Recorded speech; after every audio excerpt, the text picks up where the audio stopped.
Hello friends, I'm Jyotsna Sharma. Welcome to my channel JS Coaching for Learning. Last class में हम chapter number 3 हमने start किया था NCERT social science class 6 का landforms and life. हम introduction mountains तक पढ़ चुके थे। आज हम स्टार्ट करें यहाँ से।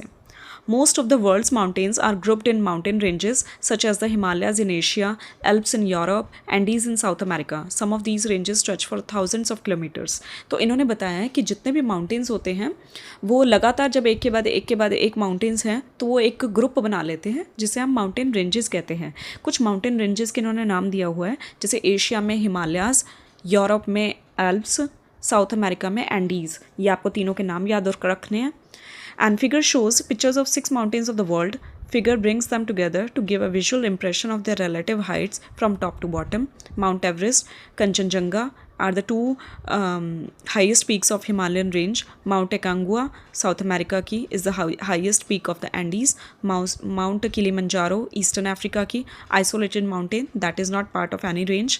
Mount Blanc, वेस्टर्न यूरोप का highest mountain of Alps. Anamudi is the highest mountain in South India.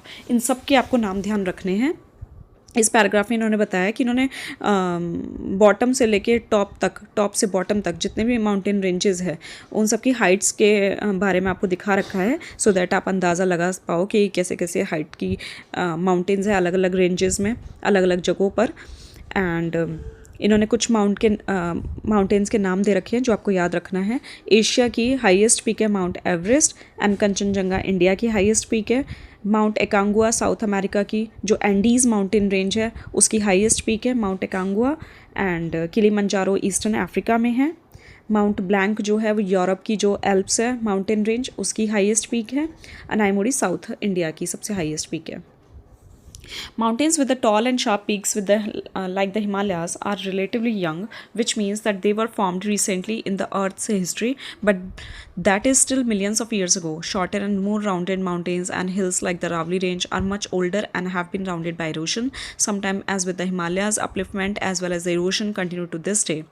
इन्होंने बताया हुआ है कि माउंटेन्स जो होते हैं वो टॉल एंड शार्प पीक्स होती है उनकी, जैसे कि हिमालयाज़, वो यंग कहे जाते हैं क्योंकि ये अभी रिसेंटली बने हैं अर्थ की हिस्ट्री में।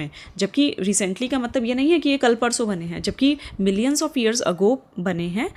इनको काफ़ी साल हो गए हैं, लेकिन फिर भी ये यंग कहे जाते हैं क्योंकि इनके कंपैरिजन में अगर हम और रेंजेस देखें, जैसे अरावली रेंज देखें तो वो बहुत ही पुरानी है, बहुत कितने टाइम पहले वो बनी हुई है। तो वो अब तो उसका इरोजन पार्ट चल रहा है, बिल्कुल ही अब तो वो ख़त्म सी हो रही है, तो इरोजन पार्ट में है। तो जो हिमालयस की बात करें वो अभी यंग है, वो अभी बने हैं, अभी एक